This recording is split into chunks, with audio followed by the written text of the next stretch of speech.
सिंधु परिवच पतितानां पावनेभ्यो वैष्णवेभ्यो नमो नमः। संस्कृता वैष्णवी चरणे नमस्कार। सभी मिले चरण धूलि शिरे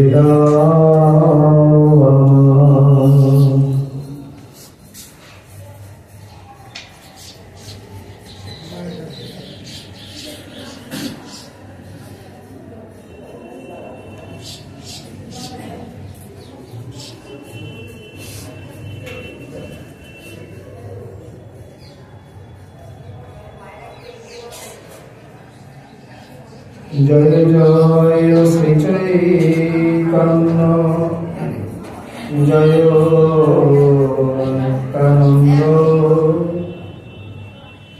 जय अद्वैत चंद्र जय गौर भक्तवृंद भक्तगोष्ठी सहित गौरांग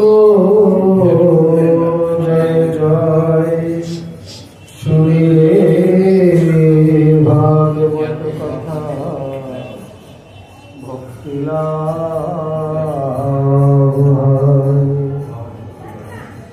ईश्वरेर जन्म तिथि जेहन पवित्र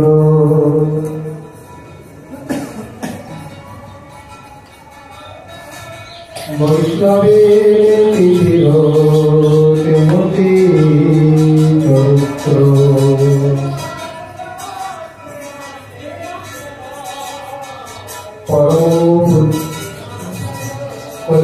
पावन अवतार श्री कृष्ण चैतन्य महाप्रभु अति अंतरंग प्रिय पार्षदवर्ग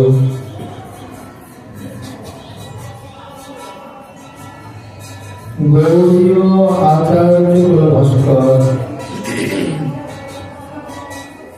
परम विरक्त शिरोमणि कविकुल मुकुटमणि विश्व वैष्णव राजसभा सभाजन भाजन श्री श्री राधा नित्यानंद कृपा पात्र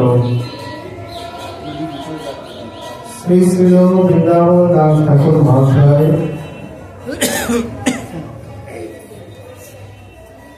तदीय अमर महाग्रंथ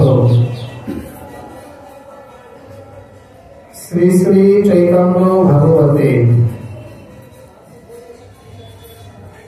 तिथि समाराधनार महामहिमा वर्णन करते गिয়ে বলছেন ईश्वरेर जन्म तिथि जेहन पवित्र वैष्णवेर तिथिर तेमति चरित्र। এই পায়গিরি ব্যাখ্যাবাদী প্রসঙ্গে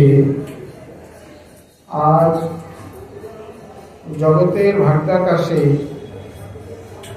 आध्यात्मिक जगतेर महातारका स्वरूप अन्यतम आचार्य स्वरूप प्रातस्मरणीय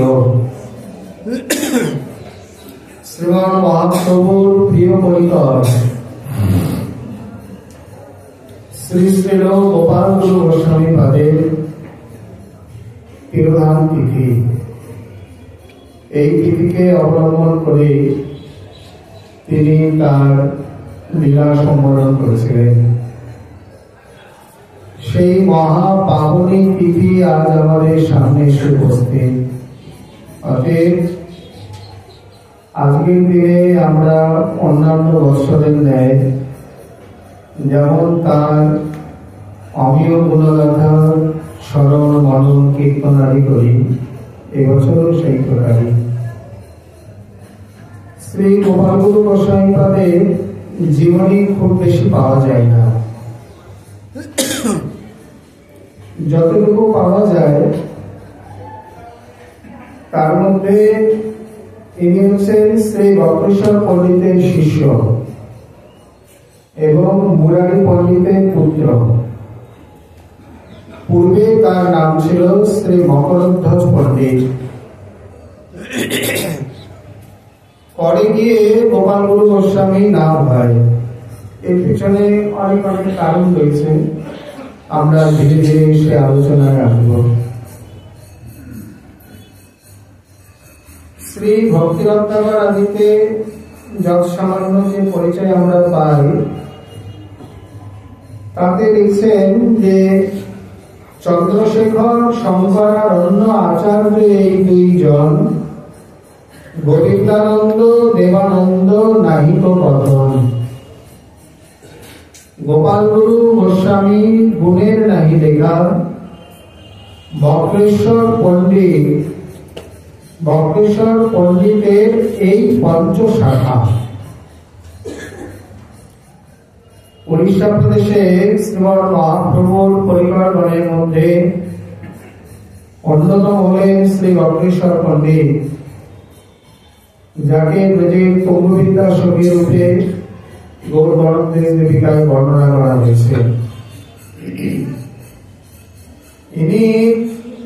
ইনি প্রভুর এত প্রিয় ছিলেন আর প্রভু ওনার এত প্রিয়, ইনি একাধারে 3 দিন পর্যন্ত নর্তন করতে পারতেন, এত শক্তি ছিল। হাঁপিয়ে পড়তেন না, বিশ্রামের দরকার ছিল। যখন সিদ্ধবকুলে হরিদাস ঠাকুরকে দর্শন দিতে গেলেন অন্তিম সময়,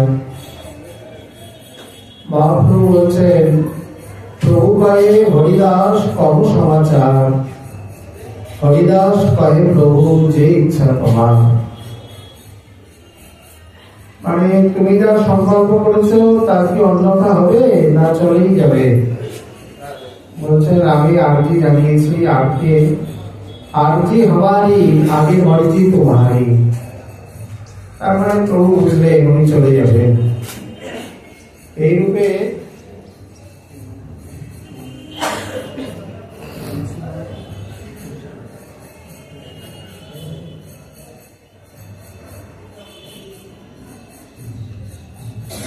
অঙ্গনে আরম্ভিলা প্রভু মহানাম সংকীর্তন, মধ্যে বক্রেশ্বর পণ্ডিত তাহা করেন নর্তন।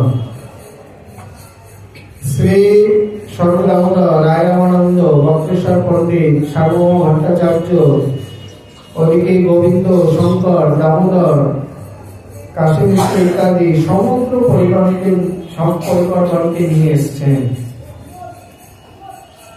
গৌড়ীয় বৈষ্ণব কিভাবে প্রাণ ত্যাগ করে, দেহ ত্যাগ করে, এটি তার অন্যতম একটি প্রমাণ, বা তিনি সেই পরম্পরা দেখাবেন বলে এসে উপস্থিত।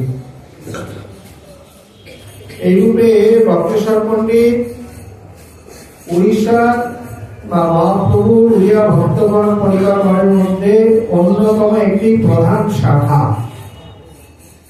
যে শাখায় আগে গিয়ে শ্রী গোপাল গুরু গোস্বামী, শ্রী ধ্যানচন্দ্র পদ্ধতি বা এই গোপাল গুরুর গদ্যে ভাগ হয়ে যায়, বড় গোপাল গুরু, ছোট গোপাল গুরু ইত্যাদি করে বৃন্দাবনে যে ভাগ হয়েছে, তার মধ্যে চন্দ্রশেখর, শঙ্করানন্দ আচার্য এই দুইজন, চন্দ্রশেখর এবং শঙ্করানন্দ আচার্য, আর গোবিন্দানন্দ, দেবানন্দ নাহিক গণন, এইগুলো 4। আর গোপাল গুরু গোস্বামী গুণের নাহি লেখা, বক্রেশ্বর পণ্ডিতের এই পঞ্চ শাখা। মুখ্যত বক্রেশ্বর পণ্ডিত পরিবার এই 5টি মাধ্যমে বা 5 জনের মাধ্যমে জগতে আরো বিস্তারিত হয়েছে। শ্রী চন্দ্রশেখর আচার্য, শঙ্করানন্দ, গোবিন্দানন্দ, দেবানন্দ আর গোপাল গুরু গোস্বামী। তার মধ্যে বক্রেশ্বর পণ্ডিতের আবার প্রধান শাখা বলতে গেলে 5 জনের মধ্যে গোপাল গুরু গোস্বামী। গোপাল গুরুর আবার প্রধান শাখা শ্রী ধ্যানচন্দ্র পদ্ধতি। এইভাবে জগতে বিস্তারিত হয়। মেদিনীপুর অঞ্চলেও আমরা কিছু বক্তসার পরিবার আদি দেখি, কারণ উড়িষ্যা মেদিনীপুর পাশাপাশি তো।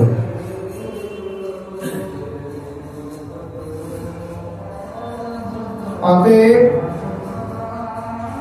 এই জন্য বলছেন যে এই যে পঞ্চ শাখা, মূল শাখাতে এই বক্রসার পণ্ডিত পরিবার ধীরে ধীরে জগতে সুবিস্তারিত হয়েছে।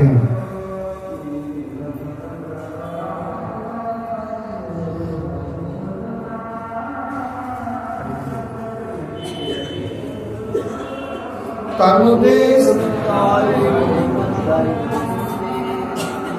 শ্রী গোপালগৌর গোস্বামী মুরারি পণ্ডিতের পুত্র, যার পূর্ব নাম ছিল মকরধ্বজ পণ্ডিত, শ্রী সর্বদামোদর প্রভু, শ্রী রঘুনাথ দাস গোস্বামী ইত্যাদি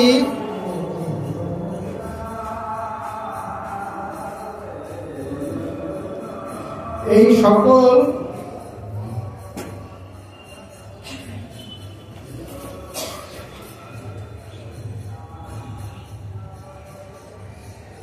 সকল পরিবারগণের, নিত্যসিদ্ধ পরিবারগণের সঙ্গ প্রাপ্ত হয়ে তিনি বিরাট রসিক, মর্মজ্ঞ এবং শাস্ত্রজ্ঞ হয়েছিলেন। পরবর্তীকালে তার রচিত যে গৌর গোবিন্দার্চন পদ্ধতি, সেই পদ্ধতিতে আমরা তার প্রকাশ বা তার ছাপ দেখতে পাই। আবাল্য ব্রহ্মচারী শ্রীমৎ মহাপ্রভুর প্রিয় পুত্র, বক্রেশ্বর পণ্ডিতের প্রধানতম শিষ্য, ছোটবেলা থেকেই শ্রীমৎ মহাপ্রভুর সেবায় নিযুক্ত। যেমন দক্ষিণ ভারতে আর এক গোপাল ভট্ট গোস্বামী, মহাপ্রভু যখন চাতুর্মাস ব্রত উপলক্ষে শ্রী ভেঙ্কট ভট্টের গৃহে অবস্থান করতে লাগলেন, সেই সময় শ্রী গোপাল 4 মাস একাধারে প্রভুর সেবা সৌভাগ্য লাভ করেছেন। তার জলপাত্র বহন করা, যখন কাবেরীতে স্নানে যেতেন জলপাত্র বহন করতেন, শুকনো কাপড় নিয়ে যাওয়া বা ভিজে কাপড় সঙ্গে করে নিয়ে আসা, যখন শ্রী রঙ্গনাথের দর্শনে যেতেন তার সঙ্গে পশ্চাৎ পশ্চাৎ যাওয়া, নর্তন কীর্তন দর্শন যোগদান, একাধারে বা গৃহে যখন থাকতেন ভোজনাদির পর তার পাদ সম্বাহন, অন্যান্য অঙ্গ সেবা, বাক্য পালন ইত্যাদি বিভিন্ন প্রকারে তিনি তার সেবা সৌভাগ্য লাভ করেছেন। মহাপ্রভু আসার সময় আদেশ করে এলেন, এখন পিতামাতার সেবা করো, পড়াশোনা করো, বিবাহ করবে না। পিতামাতার দেহত্যাগ হয়ে গেলে নীলাচলে আমার কাছে এসো। এই রূপে তিনি তার আজ্ঞা পালন করেন। শ্রী রঘুনাথ ভট্টের ক্ষেত্রেও তাই। মহাপ্রভু যখন স্নানে বা রঙ্গজির দর্শনে যেতেন, গোপাল তার সঙ্গে সঙ্গে, মানে গৌর গোপাল আর গোপাল গৌর একসঙ্গে চলেছেন।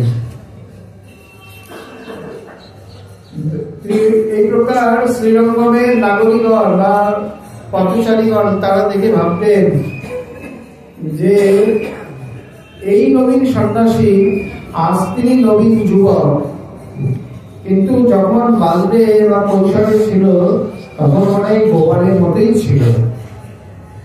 কৈলাস গোস্বামী গোপাল ভট্ট প্রভুর যে বর্ণনা দিয়েছেন, আদারলম্বিত ভুজ, উন্নত নাসা, সেই প্রকার ঋতু তুঙ্গ বক্ষ, ক্ষীর কোটি সিংহবপুর ন্যায়, সর্ব অঙ্গ সুলক্ষণান্বিত।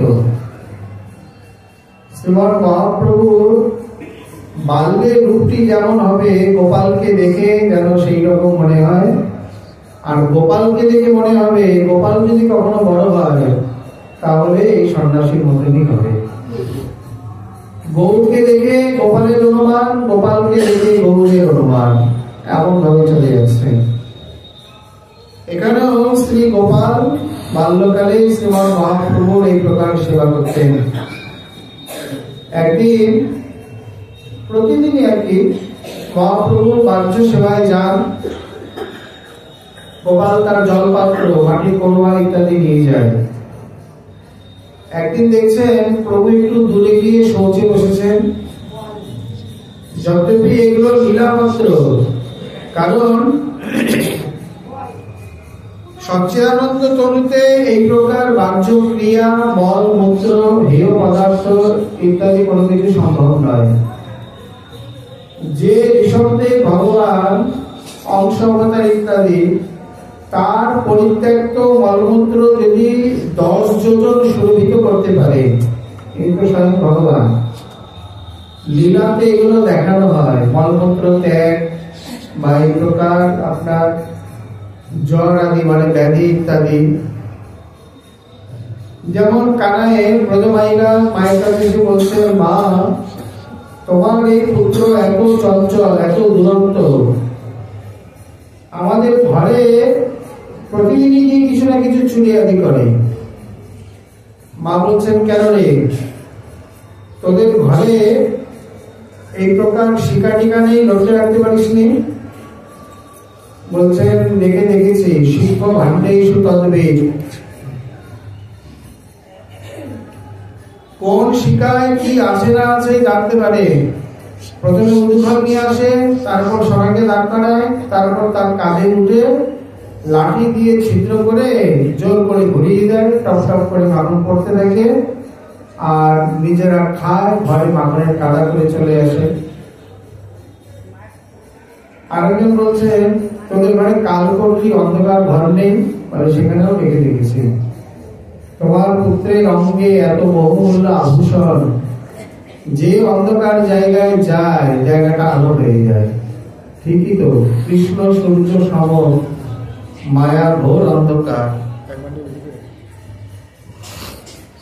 এইভাবে তিনি যাবেন, অথচ মায়া দূরীভূত হবে না, মানে অন্ধকার যাবে না, তাও কি কোনদিন সম্ভব? এই জন্য তিনি বলছেন যে তুমি তোমার পুত্রের অঙ্গে যে আভূষণ দিয়ে রেখেছ, যেখানে যায় সেখানেই আলো হয়ে যায়। আরেকজন এসে বলছে, মা তোমার পুত্র আমাদের ঘরে গিয়ে যদি ছানা, মাখন, দুধ, দই, ছাঁচ, মাহিরো কিছুই না পায়, পরে গিয়ে আমাদের লেপা পোছা ঘরে ভিতরে গিয়ে মলমূত্র ত্যাগ করে চলে আসে। মা মুখে কাপড় দিয়ে হাসছেন। এই কোনদিন সম্ভব? বলে হ্যাঁ সম্ভব। কারণ মা ভোজন করছে, মানে পুত্র ভোজন করছে, অথচ মলমূত্র ত্যাগ করছে না, তাহলে তো রোগের হয়ে গেল। ডাক্তার ডাক্তার, বৈদ্য ডাক্তার, ওঝা ডাকতে হবে। এই জন্যে লীলা পুষ্টি হেতু এইগুলো করা হয়। আর মহাপ্রভু ব্যাধি লীলাও দেখিয়েছেন। পুরো চৈতন্য লীলায় আমরা দেখি, যখন তিনি গয়া গমন করেন, পুরুলিয়ার আগে যে মন্দা মধুসূদন, এইখানে গিয়ে তার জ্বর হয়েছিল। এমন ঘোর জ্বর, সঙ্গে ছাত্র বিদ্যার্থী শিষ্যগণ, তারা ভয় পেয়ে গেলেন, কি করবেন?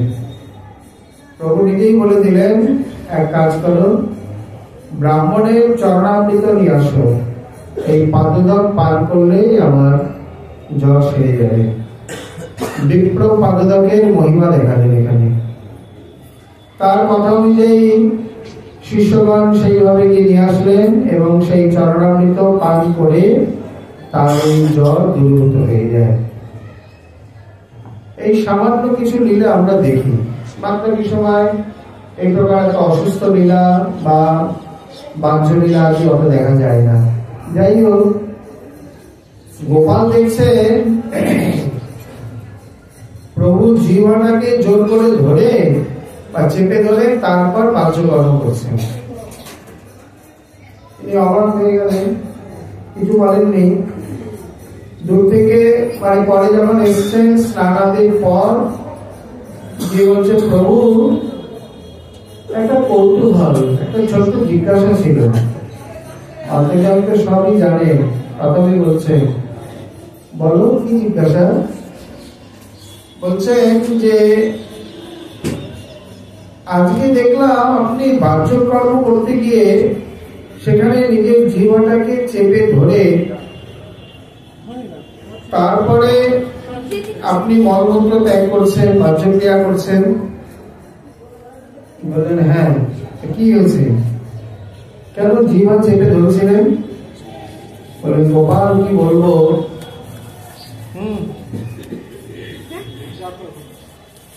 লোক আসে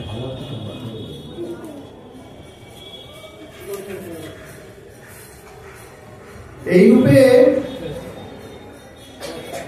আমার জীবা সদা সর্বদা নাম নর্তন করতে থাকে। মানে আমার জীবা আমার বশীভূত নয়, আমার সজ্ঞানে অজ্ঞানে শয়নে স্বপনে জাগরণে সদা সর্বদা হরিনাম করতে থাকে। বাহ্যক্রিয়ায় বসেছি, এখন এই সময় হরিনাম করবো, এই জন্যই জীবাটাকে চেপে ধরেছিলাম।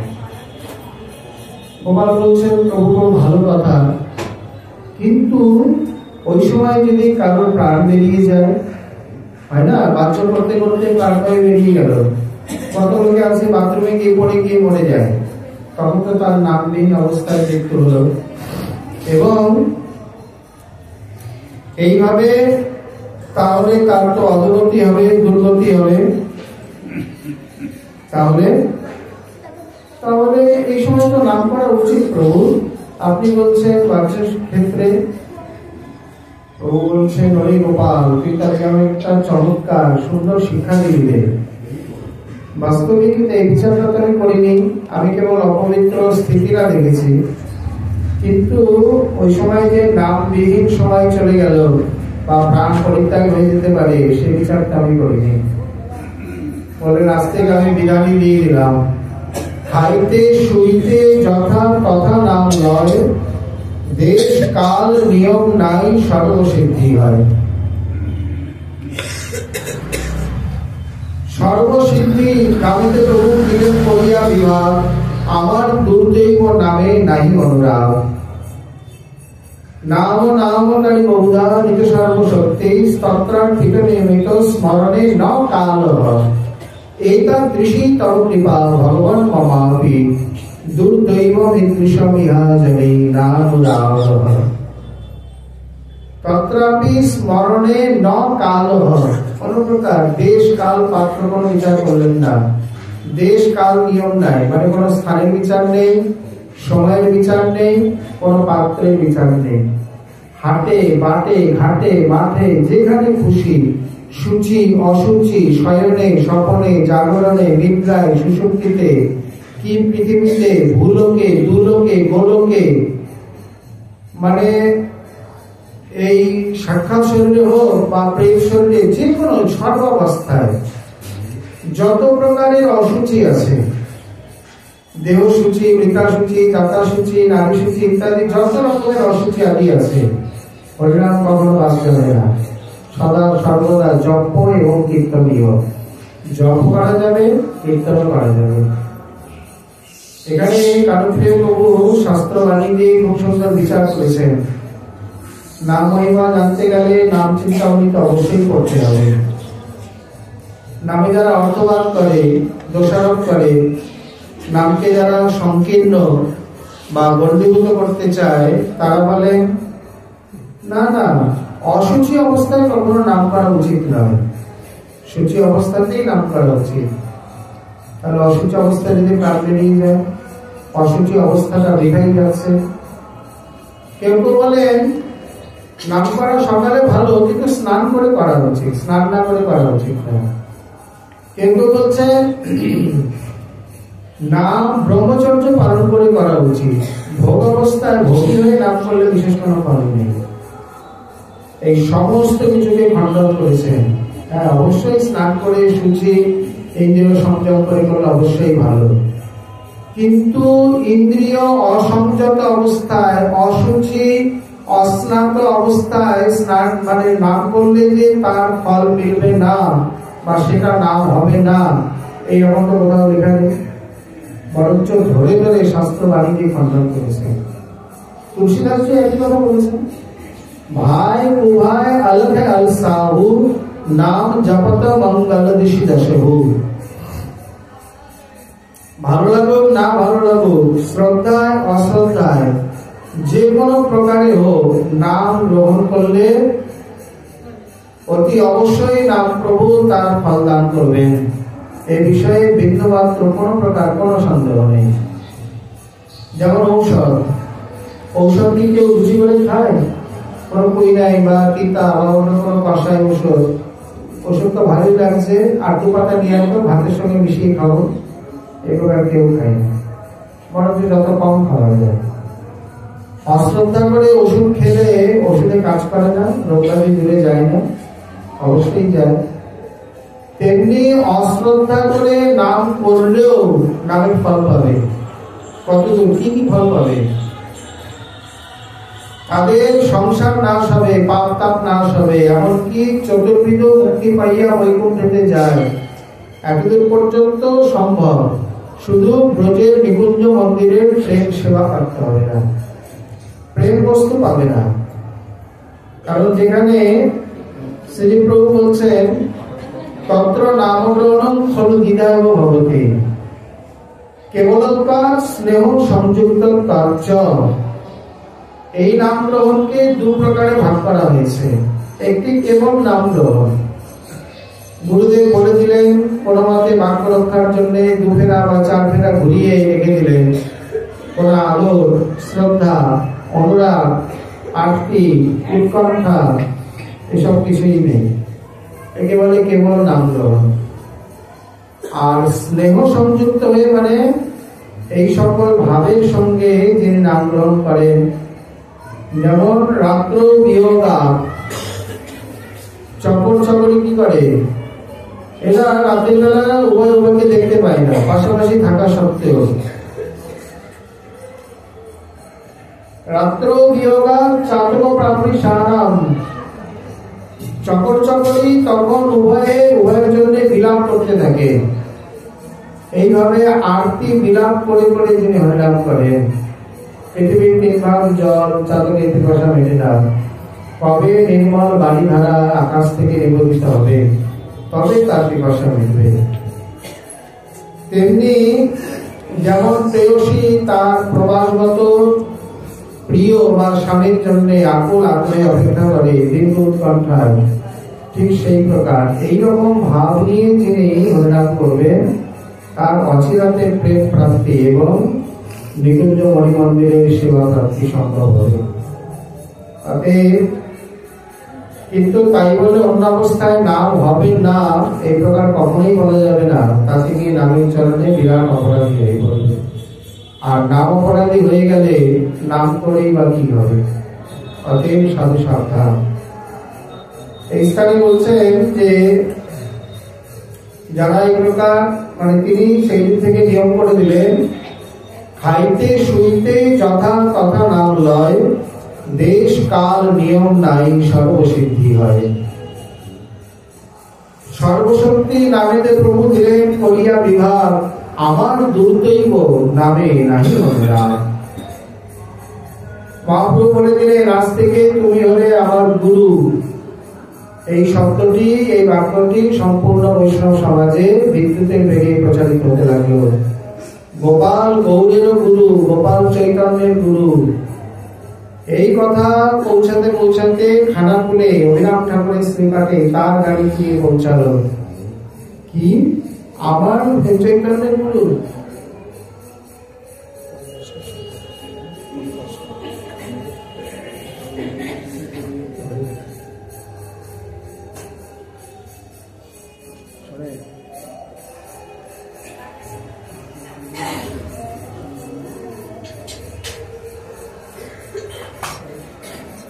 অভিরাম ঠাকুর বলছেন আমার গুরু গুরু। আচ্ছা, তার প্রণামে কত বিগ্রহ, কত শালগ্রাম, নিত্যানন্দ প্রভুর সন্তান আদি সব নষ্ট হয়ে গেছে। শুধু বীরচন্দ্র প্রভু আর গঙ্গাবতা গোস্বামী বাকি ছিলেন। উনি এখান থেকে আসছে গোপালকে পরীক্ষা করার জন্য। এদিকে কথাটা ছড়িয়ে পড়েছে। গোপাল ভয় পেয়ে তাড়াতাড়ি গম্ভীরায় শ্রীমৎ মহাপ্রভুর কোলে গিয়ে বসে পড়লেন। যেমন বাচ্চারা গিয়ে বাবার কোলে বসে,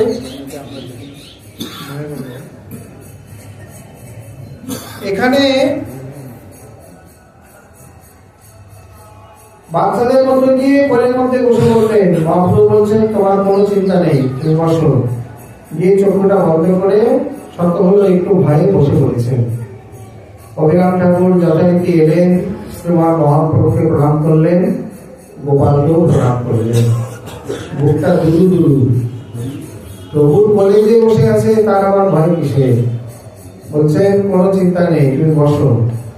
অভিরাম ঠাকুর বারবার প্রণাম করো, যখন দেখলেন কিছু হলো না, গোপালকে ইশারা করলেন চোখ খুলে দেখো। তাকিয়ে দেখছেন অভিরাম ঠাকুর সেখানে।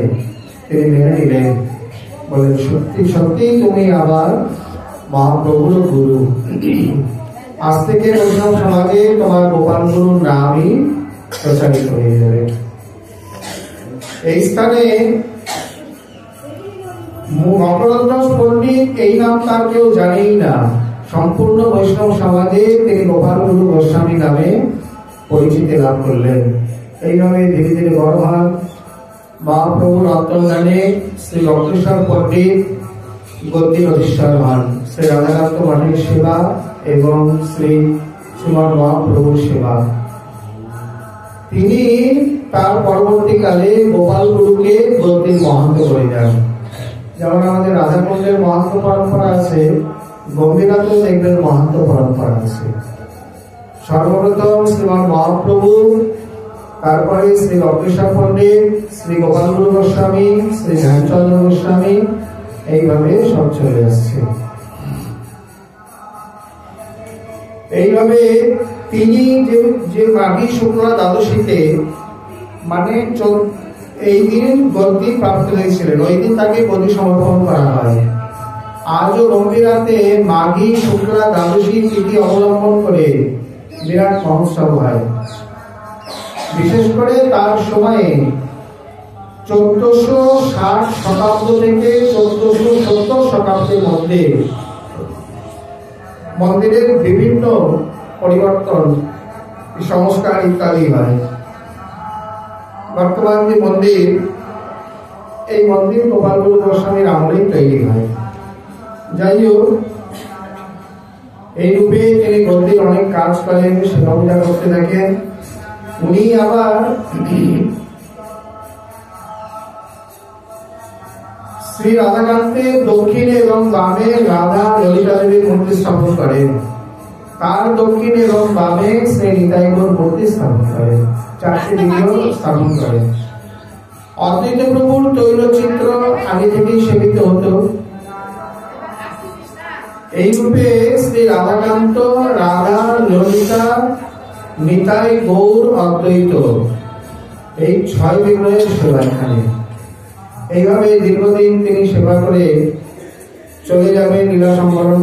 অবশ্যই এর মধ্যে অন্যান্য যত মহাপ্রভুর অবশিষ্ট পরিবার ছিলেন, তারা সকলে এসে গম্ভীরাপীঠ দর্শন করে, কেউ কেউ বালগর পণ্ডিতকে, কেউ কেউ গোপাল গুরু পাদকে দর্শন করে গেছেন। শ্রীমান নরোত্তম ঠাকুর মহাশয় যখন আসেন,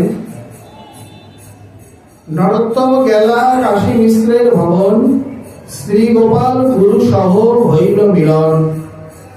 শ্রী গোপাল গুরু অতি অধৈর্য হিয়ায়, নরোত্তমে করে করি কান্দে উভরায়।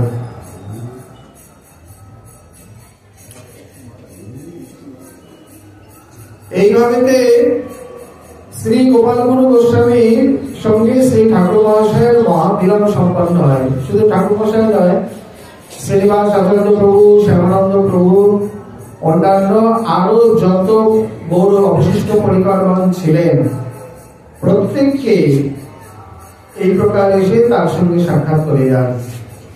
এইরূপে দেখতে দেখতে দীর্ঘ সময়ের পর তিনি লীলা সম্বরণ করেন।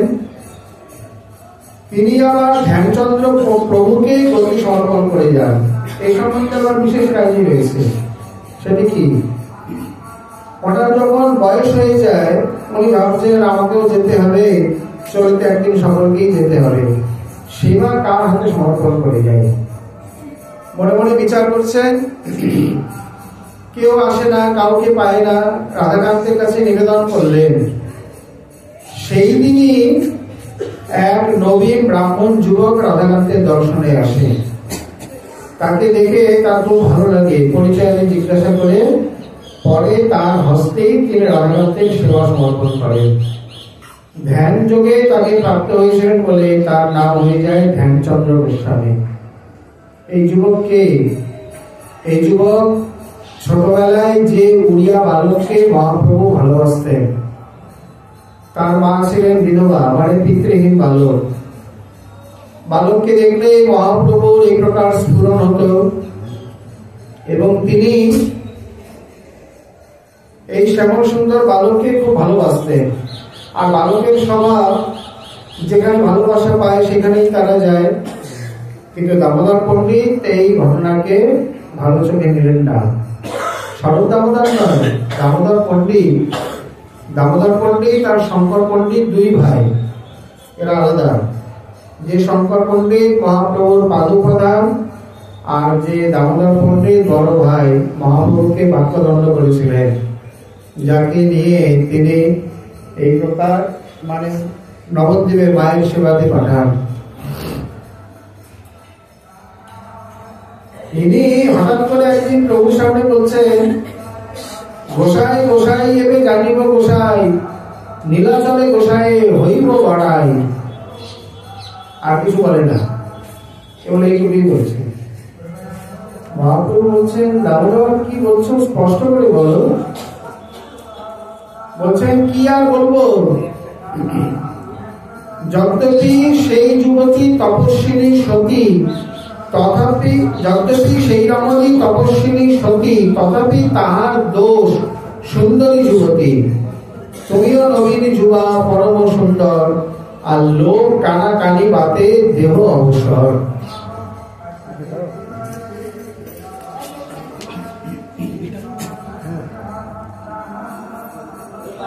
মহাপ্রভু এইবার বুঝতে পারলেন ব্যাপারটি কি।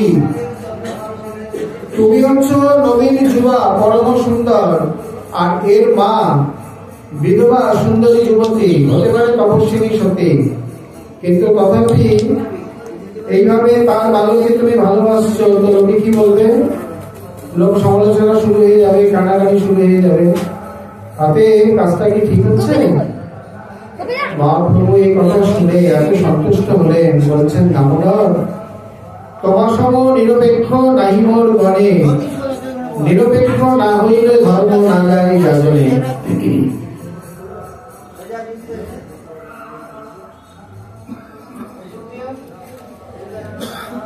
অতএব বাইরে বাইরে তুমি চলো,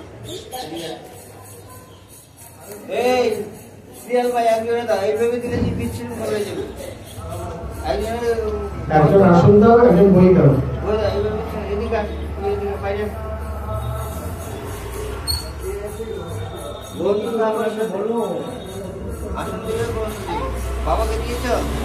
এইভাবে তিনি দামোদর পণ্ডিতকে বললেন, তুমি মায়ের কাছে যাও, সেখানে গিয়ে মায়ের সেবাতে থাকো। তোমার কাছে যখন আমারই স্বতন্ত্র আচরণ নেই, তাহলে আর তোমার সামনে অন্যের স্বতন্ত্র আচরণ হবে কিভাবে? এইরূপে শ্রীমৎ মহাপ্রভু তাকেও যিনি বাক্যদণ্ড করেছিলেন, তিনি হচ্ছেন দামোদর পণ্ডিত। অতএব শ্রী গোপাল গুরু সেই যুবক, সেই বালক যখন পরবর্তীকালে চলে যায় কাশীতে গিয়ে পড়াশোনা করে, পড়াশোনা করে বড় হয়ে যখন আসে, তিনি এই গোপাল গুরুর সামনে এসে উপস্থিত হয়েছিলেন। তার নাম হয়েছিল ধ্যানচন্দ্র গোস্বামী। অতএব শ্রী গোপাল গুরু তার হস্তে সেবা সমর্পণ করে তিনি দেহ রক্ষা করেন। এই সংবাদ চলে যায় রাজবাড়িতে। তারা সর্বদারে গিয়ে তার দেহ সৎকার করতে বাধা দেয়। কেন? তার কারণ, যেহেতু রাজাকে না জানিয়ে বন্দী সমর্পণ হয়েছে, এই জন্যে তারা তাদেরকে সৎকার করতে দেবেন না। ধ্যানচন্দ্র তাড়াতাড়ি গিয়ে গুরুদেবের চরণ ধরে, মানে চিতার মধ্যে সর্বদারে যে মহাশ্মশান রয়েছে, চরণ ধরে গিয়ে বলছেন, গুরুদেব আপনি এভাবে চলে যাচ্ছেন, তাহলে এই প্রকার এই বন্দির এই বিশৃঙ্খলা আমরা রক্ষা করবো কি করে? আপনি কৃপা করুন। গোপালগুরু গোস্বামী শ্রী ঠাকুর মশাই যেমন উনিও তেমন সঙ্গে সঙ্গে চিতার মধ্যে উঠে বসলেন। কার এত বড় স্পর্ধা, গদ্দি সমর্পণে বাধা দেয়। উনি গদিতে গেলেন না, কীর্তন নিয়ে পথে মানে নগর সংকীর্তন বের করলেন। সব রাজপুরুষগণ জানতে পেরে রাজাকে খবর দিলেন এই প্রকার।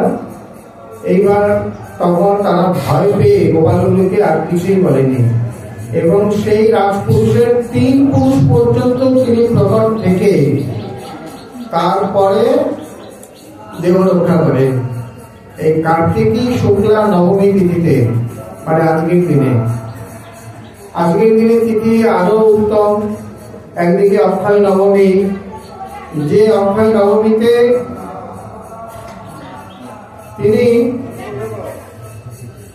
আজকের দিনে মথুরা বৃন্দাবন এই প্রকার যুগল পরিক্রমা, বহু ভক্ত যে পরিক্রমায় গেছেন বা যাচ্ছেন পূর্ব কাল থেকে। আজকের দিনে অক্ষয় তৃতীয়ার মতনই তিথি। আজকের দিনে দান, ধ্যান, হবন, জপ, দীক্ষা গ্রহণ বা স্নান, পরিক্রমা, যে কোনো শুভ কর্ম, সাধ্যায়, যজ্ঞ ইত্যাদি যা করে সব অক্ষয় ফল প্রদান করে থাকে। অতএব যেমন অক্ষয় তৃতীয়া বৈশাখী শুক্লা তৃতীয়াতে, তেমনি অক্ষয় নবমী কার্তিকী শুক্লা নবমীতে। আজকের তিথিকে অবলম্বন করেই হরিভক্তি সুরেদার একটি কাহিনী রয়েছে যে দেবর্ষি নারদ ব্রাহ্মণকে দীক্ষা নিতে বলেছিলেন, তিনি নেননি এবং পরবর্তীকালে হাতি হয়ে যায়। সেই হাতিকে আবার দেবর্ষি নারদ কৃপা করে হরিনাম দিয়ে দীক্ষা দিয়ে মুক্ত করেছিলেন, উদ্ধার করেছিলেন। যাই হোক, এই রূপে তিনি কার্তিকী শুক্লা নবমীতে শরীর ত্যাগ করলেন ঠিকই। মায়েদের দিচ্ছে না কেন? ভিতরে একজন দিন।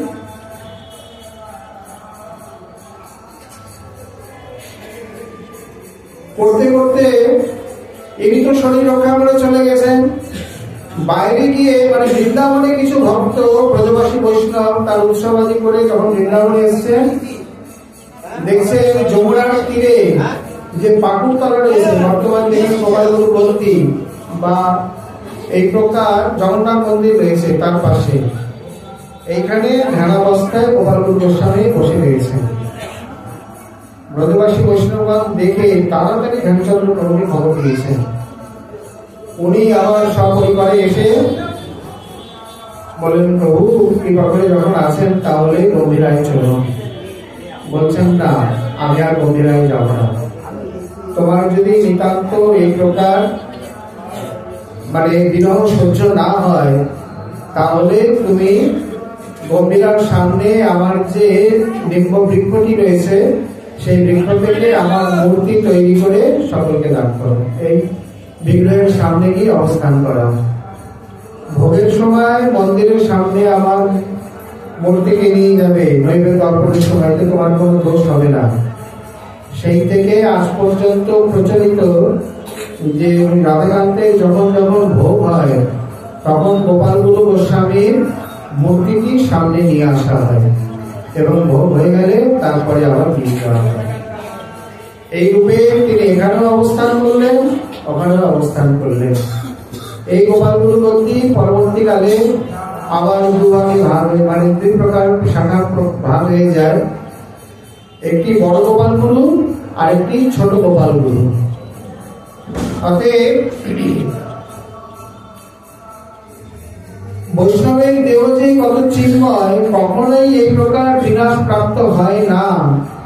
অহু বারবার শ্রী শান্তান্তি, শ্রী গোপালগুরু, শ্রী ঠাকুর মহাশয় ইত্যাদি বারবার প্রমাণে তাকে প্রমাণিত করা হলো।